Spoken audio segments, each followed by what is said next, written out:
Hi everyone, welcome back. Covid അണുബാധയോടനുബന്ധിച്ച് ശരീരത്തിലെ അയണിന്റെ തോത് കുറയുന്നത് ദീർഘകാല കോവിഡുമായി ബന്ധപ്പെട്ടിരിക്കുന്നതായി കേംബ്രിഡ്ജ് സർവകലാശാലയുടെ പഠനം. ദീർഘകാല കോവിഡിന്റെ ചികിത്സയിൽ നിർണായകമായ ഉൾക്കാഴ്ചകൾ നൽകുന്നതാണ് പഠനം. 214 പേരിൽ ഒരു വർഷത്തിലധിക കാലയളവിലാണ് പഠനം നടത്തിയത്.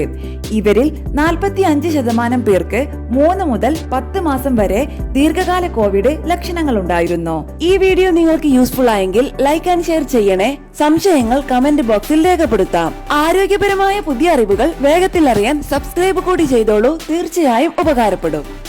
നേച്ചർ ഇമ്മ്യൂണോളജി ജേണലിലാണ് ഗവേഷണ ഫലം പ്രസിദ്ധീകരിച്ചത്. ഒരു അണുബാധയുണ്ടാകുമ്പോൾ രക്തപ്രവാഹത്തിൽ നിന്ന് അയൺ നീക്കം ചെയ്തുകൊണ്ടാണ് ശരീരം ഇതിനോട് പ്രതികരിക്കുന്നത്.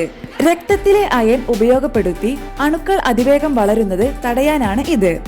അണുബാധയ്ക്ക് ശേഷം നീർക്കെട്ട് കുറയുകയും അയണിന്റെ തോത് പൂർവ്വസ്ഥിതിയിലാകുകയും ചെയ്യും. എന്നാൽ കോവിഡിന്റെ കാര്യത്തിൽ ചിലരിൽ ഈ പുനഃസ്ഥാപനം വൈകാറുണ്ടെന്ന് ഗവേഷകർ കണ്ടെത്തി.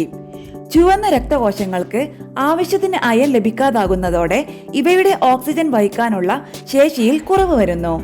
ഇത് ശരീരത്തിന്റെ ചയാപചയത്തെയും ഊർജോൽപാദനത്തെയുമെല്ലാം ദോഷകരമായി ബാധിക്കുന്നു. പ്രതിരോധ ശേഷിയിൽ പങ്കുവഹിക്കുന്ന ശ്വേതരക്തകോശങ്ങളുടെ പ്രവർത്തനത്തിലും അയൺ മുഖ്യമാണ്. ദീർഘകാല കോവിഡ് വരുന്നവരിൽ അത്യധികമായി ക്ഷീണവും ഊർജമില്ലായ്മയുമൊക്കെ അനുഭവപ്പെടുന്നതിന്റെ കാരണം ഇതാകാമെന്ന് ഗവേഷണ റിപ്പോർട്ട് പറയുന്നു. നീർക്കെട്ട് നിയന്ത്രിക്കുന്നതിലൂടെയും അയൺ സപ്ലിമെന്റുകൾ അടക്കമുള്ള മാർഗങ്ങളിലൂടെയും ദീർഘകാല കോവിഡിന്റെ ലക്ഷണങ്ങളെ മറികടക്കാനായേക്കുമെന്ന് ഗവേഷകർ പറയുന്നു.